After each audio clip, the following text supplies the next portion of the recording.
Hello and welcome to the intellectual property course on ePathshala. Today we are going to discuss a module on patents, traditional knowledge and biodiversity. This module pertains primarily to the relationship between patents and traditional knowledge, including biodiversity, and how each region either are in conflict or in complementarity with each other. In briefly introducing you to this topic, we are going to discuss what is traditional knowledge. We are going to discuss primarily some of the terms and some of the definitional ambiguities in traditional knowledge, along with associated genetic resources. We are going to discuss certain international measures in protecting biodiversity and traditional knowledge, primarily through the Convention on Biological Diversity and the recently concluded Nagoya Protocol. We are going to discuss the most contested TRIPS-CBD relationship and how Article 27 of the TRIPS agreement requires patents to be granted on life forms. At the same time, there are certain exclusions that can be provided. Furthermore, Article 27 also requires review of the particular provision. We are going to discuss all of it in this particular course module. Some of the measures that India has taken to protect traditional knowledge, including associated biodiversity, and how both in terms of positive and misappropriation or prevention of misappropriation regimes are structured in India. We are going to study some legal frameworks. In this, we are going to study if a national legislation on protecting TK is essential and what are the steps taken by India, how other legislations like geographical indications or common law customary practices relating to secrecy, common law regimes like passing off can help to protect traditional knowledge to a certain extent and certain aspects of traditional knowledge. There are also measures within the patent system which allow interested people in preventing misappropriation of traditional knowledge by requiring disclosure. Also, we will discuss what are the key provisions in India's National Biodiversity Act and some certain measures taken by India relating to database protection through the Traditional Knowledge Digital Library. Now, what is traditional knowledge? Primarily, there is no structured definition of traditional knowledge, and as we are going to see in our next slide, this definition is ridden with ambiguity, but it is necessary to see what might constitute the important ingredients of traditional knowledge. Generally, it is understood as some essential piece of knowledge that is transmitted from generations to generations, or what is also called as intergeneration equity. It is constantly evolving, it is not static in nature, it is quite dynamic in that every generation or subsequent generations are free to evolve it and evolve the knowledge. In that sense, it is not static. It is also understood as some form of collective responsibility and ownership, generally that it belongs to the humankind, generally it belongs to certain indigenous populations as they collectively hold it, but it does not mean that traditional knowledge always and in each case must belong to an must be identifiable with any indigenous community as such. It can be identified with particular individuals, it can also be identified with groups and a region as a whole or a nation as a whole and across nations. Similarly, it can either be open and closed in the sense that open forms of traditional knowledge would mean that the knowledge associated with the genetic resource is largely widespread and allowed to be used by large sections of the public. In certain cases, the traditional knowledge associated with genetic resources are closed in the sense that only a particular group or an identifiable group or individuals can use the piece of knowledge. Now, TK includes not just traditional knowledge as such distinct from associated genetic resources, but it also includes TKGRs largely in case of medicinal knowledge, but it necessarily need not involve medicinal knowledge as such. TK can also be apart from medicinal knowledge. In general parlance, the term TK has been broadly construed also to include cultural expressions like music, poetry, handicrafts, etc. So there are certain attempts to define traditional knowledge. WIPO, the World Intellectual Property Organization, has taken some leading efforts in conveying what is called as the Intergovernmental Committee on TK associated with genetic resources, and in one of those key negotiations certain provisions, certain definitions emerged Now, it has been defined in the broad sense of the term, which must generally include intellectual and intangible cultural heritage, practices, knowledge system of traditional communities, including indigenous and local communities. Now, this was in one of the documents called as the draft gap analysis produced by the World Intellectual Property Organization. Hence, TK in the general sense embraces content of the knowledge itself as well as traditional cultural expressions like folklore, including distinctive signs and symbols associated with traditional knowledge. If you look into international measures and how TK and TK associated with genetic resources to mean biodiversity evolved in discussions, it was during the Earth Summit in 1992 which first raised this issue on TK and biodiversity.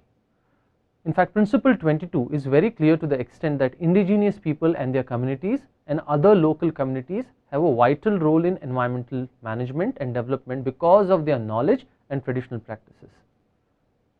States should recognize and duly support their identity, culture and interest and enable their effective participation in achievement of sustainable development. Now, if you understand the import of this definition, it clearly does not use the word traditional knowledge as such, but it uses the word their knowledge and traditional practices and identifies it with indigenous people. Now, it is important to note that the CBD, Convention on Biological Diversity, and Principle 22 clearly relates all of this towards protection and achievement of sustainable development, protection of environment and achievement of sustainable development.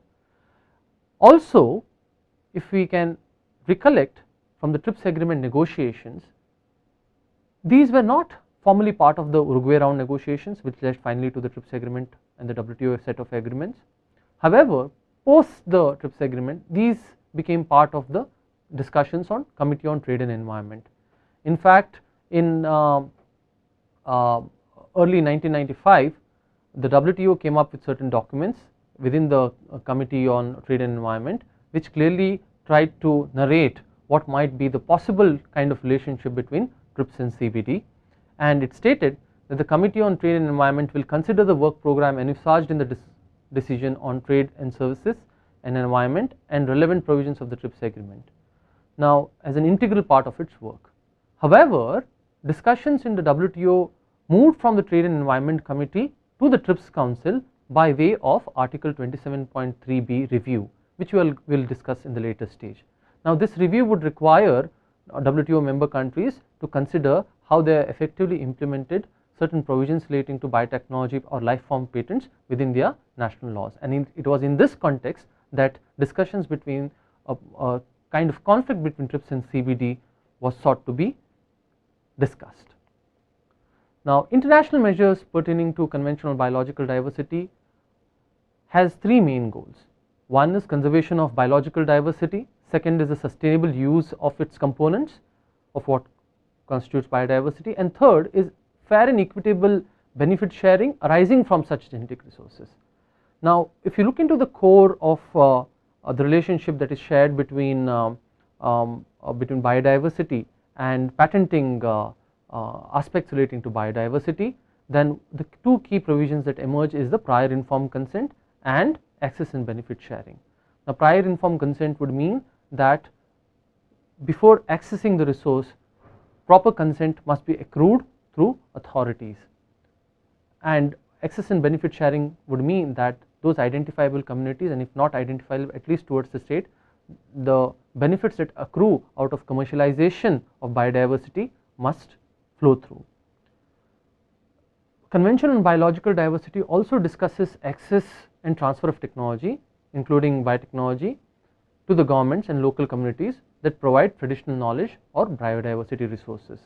Now, these are not directly pertaining to access and benefit sharing in terms of monetary gains, but may involve transfer of technology requirements also.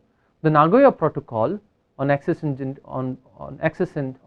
genetic resources and fair and equitable treatment of benefits arising from the CBD, it specifically establishes a kind of framework that is required for predictable conditions to access to genetic resources, and also helping ensure how benefit sharing agreements and how benefit sharing of genetic resources between the contracting parties can be provided. The TRIPS CBD relationship has been discussed in the new context of emerging biotechnology tools. If you look into the last 30-40 years, what has happened is certain new tools in biotechnology like the recombinant DNA technology has allowed commercial utilization of nature and existing biological diversity without prior informed consent and access and benefit sharing. It means without any law, companies or individuals could actually, because of by virtue of use of these tools, use biotechnology and make commercial products out of it and put them in the market. Now these commercial products ultimately get patented if they are found to be inventive, novel and industrially applicable. Now example of such products are transgenic plants like the GM crops, transgenic animals like the famous Harvard oncomouse, genes which are usually patented in terms of its information content although controversial, and genetically modified organisms. Now the TRIPS mandate in relation to protection of biotechnology products and processes is clearly laid down in Article 27. We have discussed Article 27 in the context of the provisions on TRIPS and public health. We would also briefly discuss it again here to understand the perspective from a biotechnology product or process. Any invention here within the framework of Article 27 would require to have an inventive step, novelty and industrial application. And as we know, what is the term invention has not been defined within the confines of the TRIPS agreement, nor is the term inventive step, novelty and industrial application. But it does not mean that WTO members have a kind of free will or carte blanche freedom to determine any definition by virtue of defining these terms so that certain important biotechnology products and processes might be excluded. And it is for that reason that Article 27.2 and 27.3 clearly laid down the exclusion. The first kind of exclusion that pertains to certain biotechnology products and processes may involve exclusions based on ordinary public or morality, and also those kind of inventions and the commercial exploitation of which would lead to serious prejudice to environment, human health and plant and animal life. Now it is important to note that under Article 27.2 you cannot reject inventions purely on the ground that the invention per se is harmful, but you have to take clue from the fact that the commercial exploitation of such invention would have certain consequences which are mentioned in Article 27.2. Clearly Article 27.2 does not lay down very important condition, but it definitely lays down the ground. You cannot reject it otherwise. The grounds that are mentioned in Article 27.2 must be carefully complied with by WTO member countries. Under Article 27.3 there are other important exclusions. Those that pertain to biotechnology are clearly mentioned in Article 27.3b. WTO members may exclude from patentability plants and animals. Now this was specifically negotiated during the TRIPS Uruguay round, wherein there was concerns that higher life forms, if allowed to be patented, are clearly unethical and it may have certain consequences. And this kind of exclusion was primarily because Europeans already had it in their laws. Essentially biological processes for the production of plants and animals are also sought to be excluded under Article 27.3b. Members shall however protect plant varieties through either patents or a sui generis system or a combination of both. Many countries protect plants through patents, many countries protect plants through sui generis system, like for example India protects through a sui generis system. But what do you mean by a combination of both is not clearly known. However, it says that plant variety protection must be effective. However, the model is not clear. What kind of a model would you require to provide effective sui generis or effective plant variety protection is not clear, primarily because there are primarily two international agreements. One is the UPA of 1978 and the UPA of 1991, which deals with criteria relating to protection and enforcement of plant varieties. However, countries like India have not been party to this. Neither the TRIPS agreement requires countries to implement the mandate contained in those agreements. So it is not quite clear as to how effective this protection must be, but generally countries have base the criteria for protection on the ground of that the plant variety should satisfy on the ground of novelty, distinctiveness, uniformity and stability. This clearly pertain to specific requirements of plants, because plants have certain characteristics that you need to show that they are uniform and stable and distinct over a period of time. There is no exclusion from patentability under Article 27. It means WTO member countries are required to protect microorganisms and non-biological and microbiological processes. Now, how do you construe microorganisms, and what distinct definition would you employ for a microorganism is also not clear from the TRIPS agreement. Whether gene patents would be covered within the term microorganism, whether certain parts of animals which do not constitute animal as such or animal per se, would they be constituted within microorganisms, and how do you define the term of across jurisdictions is not particularly clear from the TRIPS agreement. Review under Article 27.3b is another important feature of this article. Under this article, there is a mandate to review the article and the implementation of 27.3 provisions. Now, this was primarily expressed as an important negotiating obligation during the Uruguay round, because there were concerns that certain countries who did not want to implement provisions on higher life forms, they may have things to say about their experiences post the implementation of the TRIPS agreement. So, by virtue of Article 27.3b, two important issues were sought to be raised later.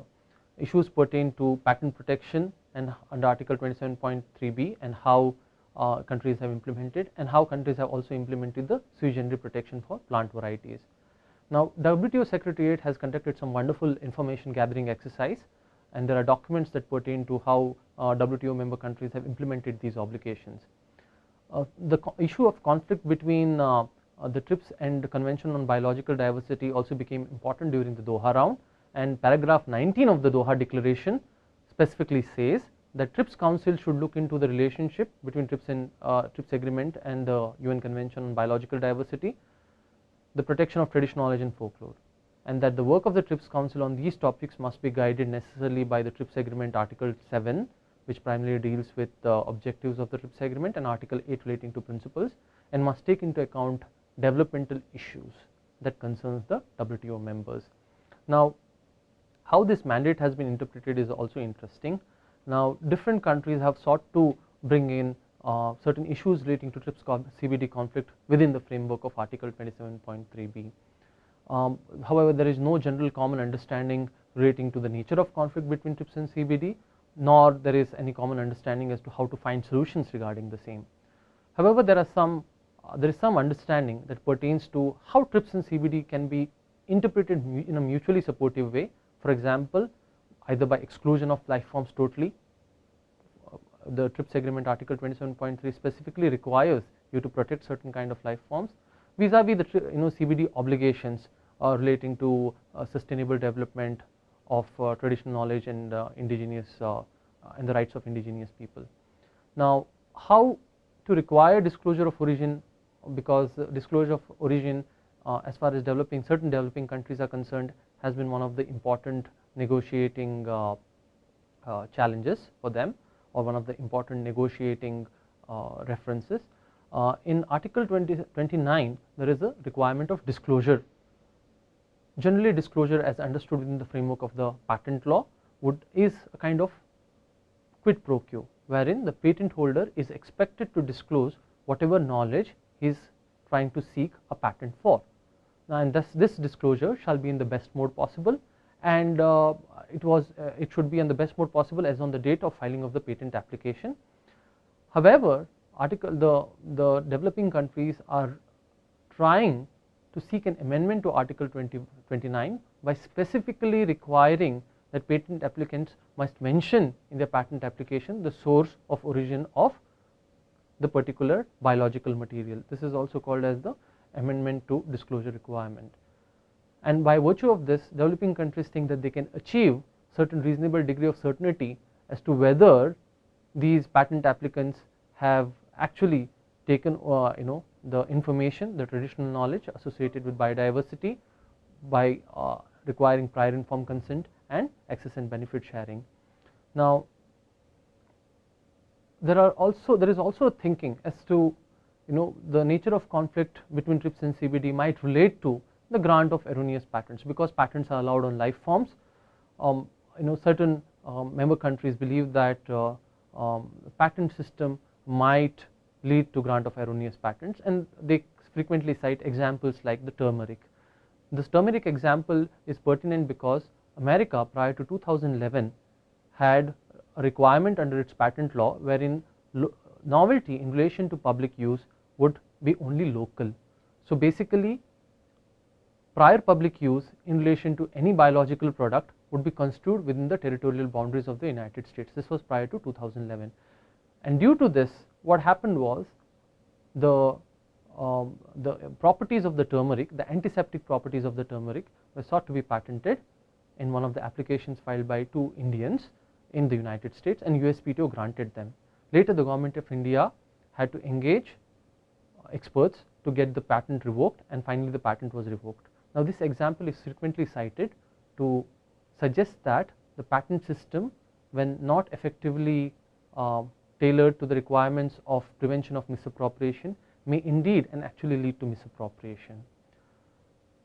It is also important for some countries to look into how patent offices can gather more information to prevent erroneous grant of patents, and to see that traditional knowledge is not misappropriated, or traditional knowledge associated with biodiversity is not misappropriated. Now, there are examples that countries have tried to implement, like China and India have databases on traditional knowledge. Coming to India, India does not have a law on traditional knowledge which provides positive rights based protection, in the sense that India does not clearly say that the holders of traditional knowledge shall have the right to protect their TK as such. However, we have legislations relating to the national biodiversity, which to a certain extent protects the TK against misappropriation, and which would also require fair and equitable benefit sharing, including prior informed consent, and certain rights of TK holders have come to be recognized through the National Biodiversity Act. Currently, discussions are ongoing on passing a law on TK. However, there is strong lack of consensus. There was a draft copy of the bill that emerged, but nothing further has been discussed in relation to positive protection to be made available to traditional knowledge. Indian experience with the traditional knowledge digital library has been unique, and we will also study towards the end the importance of having a traditional knowledge digital library, including its important limitations. The Biological Diversity Act probably is one of the most important acts that was legislated in 2002 in relation to protection of biodiversity. Both prior informed consent and ABS based on knowledge or resource obtained from India is required. So, National Biodiversity Board, that is a federal level board, governs access by foreigners, and the State Biodiversity Board regulates access by Indians or Indian companies. Now, the benefit that flows may directly go to the indigenous communities or individuals or to the National Biodiversity Fund. Wherever individuals or indigenous groups are not identifiable, then it shall go to the National Biodiversity Fund. Apart from the monetary gains, the legislation requires that if by virtue of contract between the parties there can be a grant of joint ownership of IPRs, transfer of technology may be required, association of some Indian scientists in the research and development may be required, and setting up of venture capital fund, etc. may also be required. Now, there is also a requirement of People's Biodiversity Register. As I mentioned to you, more and more information relating to traditional knowledge associated with biodiversity and creation of such information leading to a grant of avoiding the grant of erroneous patents is important. So, what countries like India have done is they have come out with what are called as People's Biodiversity Registers. These People's Biodiversity Register basically try and locate the traditional knowledge within the territorial boundaries of the states, and then can try and document them. Now, they have some of the states have gone ahead and have opened up these People's Biodiversity Registers. What is important to understand is that we clearly do not know who is going to have access, and whether the access will be given by virtue of a commercial value. Under section 65, government has been obligated to protect TK in relating to biodiversity through measures such as registration or sui generis protection. However, as mentioned, India has not still implemented these obligations in relation to positive form of protection for TK. However, draft protection, conservation, effective management of TK rules have been there for some time, the 2009 draft, but it is not enforced as yet. So there is a significant role for TK holders in decision making process in this particular draft. Prior informed consent and how TK representatives would be selected is in this case is not clear.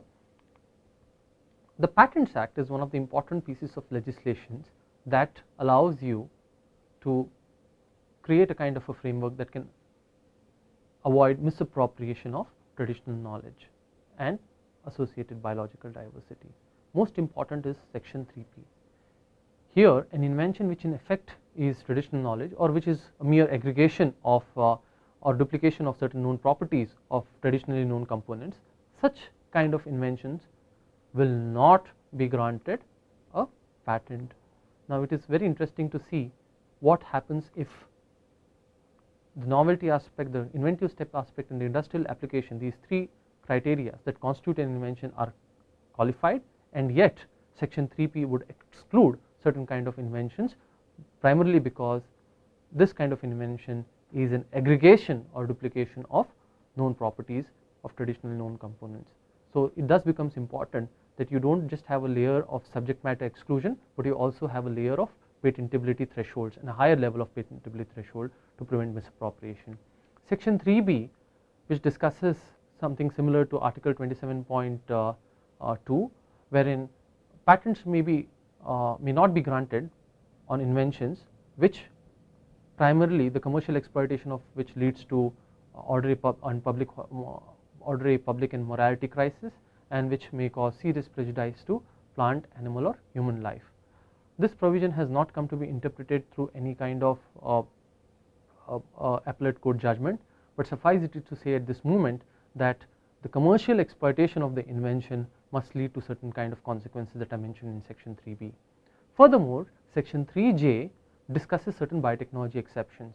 Now this clearly implements the obligations that are required under article 27.3b, wherein member countries are free to exclude plants and animals and essentially biological processes, but they may not exclude, for example, microorganisms and non-essentially biological processes including microbiological processes.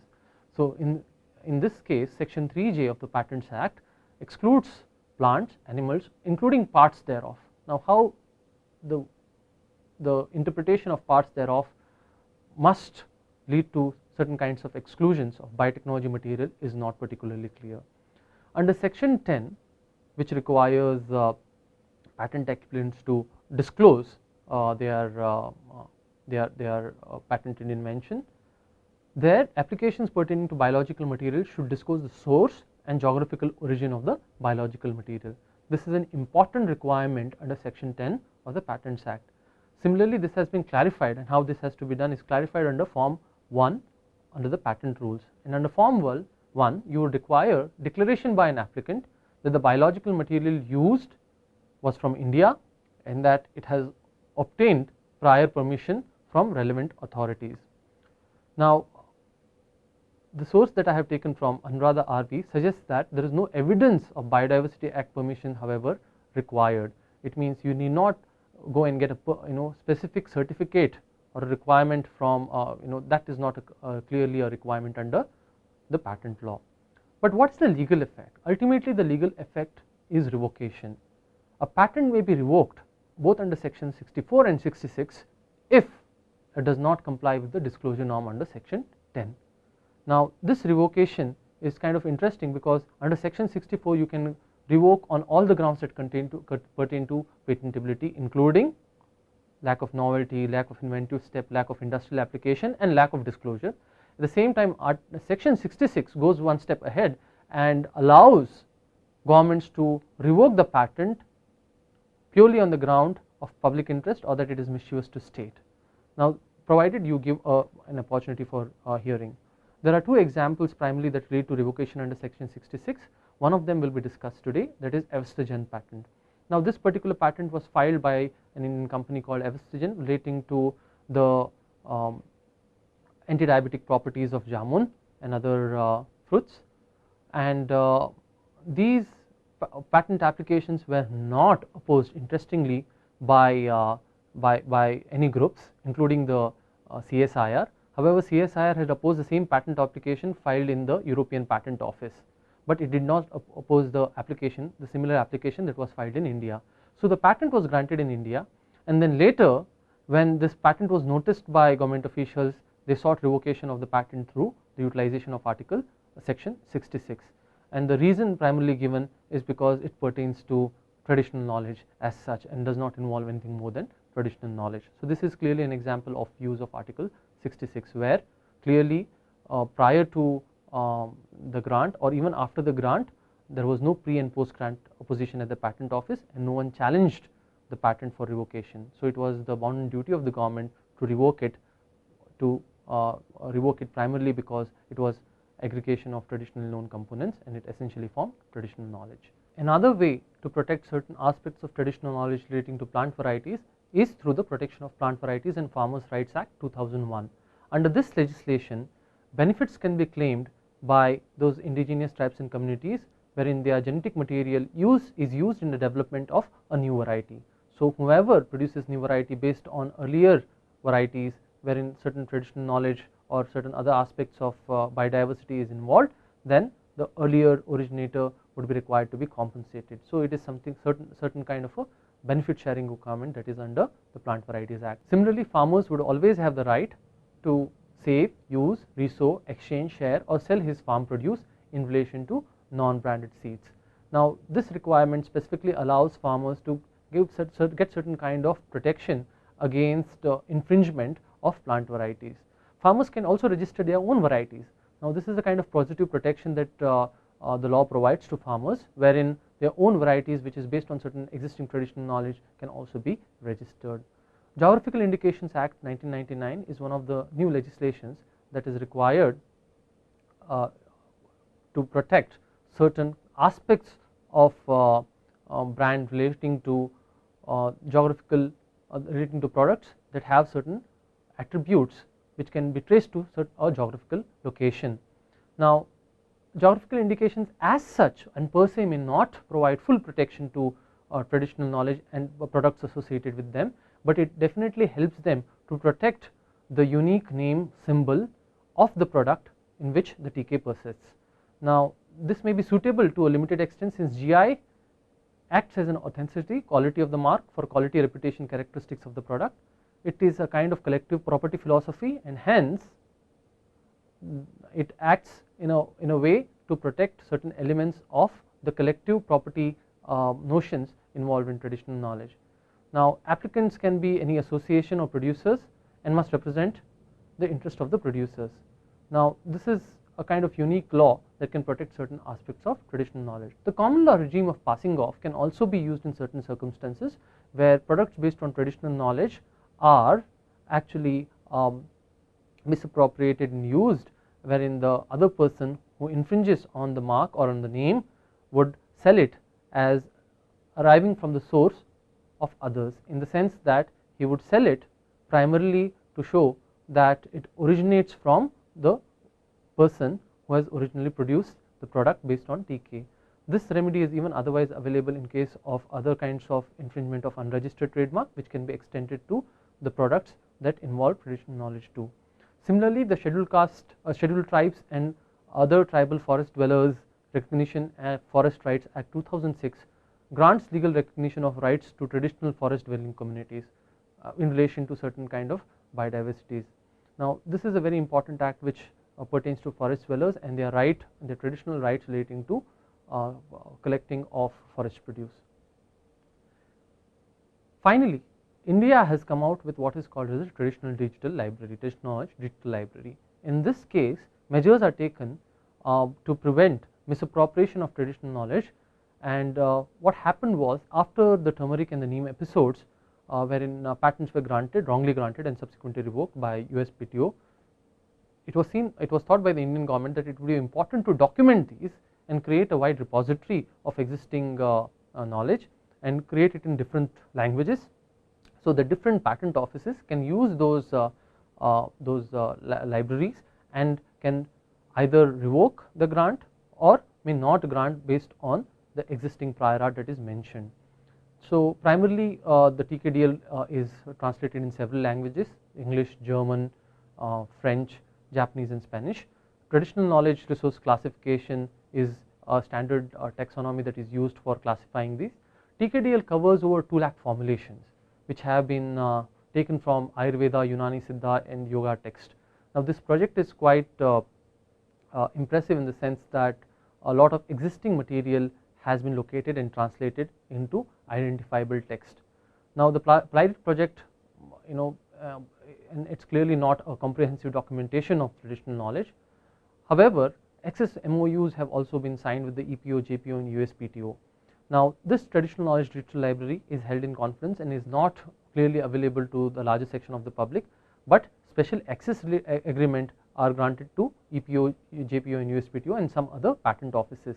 Free access to patent offices has been criticized by a lot of people because the collection of these resources and documentation involved a substantial amount of money of the Indian government. Furthermore, free access has also been criticized on the ground that it does not factor in the actual knowledge that is already ingrained in relation to TK associated with biological resources. One other important aspect in relation to traditional knowledge digital library is that there is no effective mechanism to prevent leakage. Now these databases, although are granted through MOUs and access agreements, but whenever a patent applicant has to make an application in relation to a biological resources, and if certain certain description mentioned in the invention somehow overlaps as part of prior art that is mentioned in the TKDL, the patent offices will require to give reasons for rejection, and in providing reasons for rejection the patent offices may actually use and transmit the knowledge from the TKDL library and mention them as reasons for not granting the patent application. So ultimately the constituency, that is the patent applicant, gets hold of this knowledge by virtue of certain reasons that are cited in the rejection letter or the reasons that are mentioned by the patent offices for not granting the particular patents. So widely, TKDL has been used to a certain extent, but there is a whole lot of potential for abuse also. So with this we conclude this module on patents, biodiversity and traditional knowledge, including we have studied how it is difficult and ambiguous to define traditional knowledge as such and the attempts at the WIPO to define traditional knowledge. We have also looked into what is the requirement under Convention on Biological Diversity, how does it view traditional knowledge and how does it view the rights of indigenous communities, what does Nagoya Protocol deal with and how access and benefit sharing mechanism is clearly outlined in the Nagoya Protocol, what are the particular kind of conflicts or complementarities within the TRIPS and the CBD, and finally we also discussed Indian provisions through various legislations as either in relation to positive protection of traditional knowledge associated with biodiversity or in relation to misappropriation of traditional knowledge associated with biodiversity.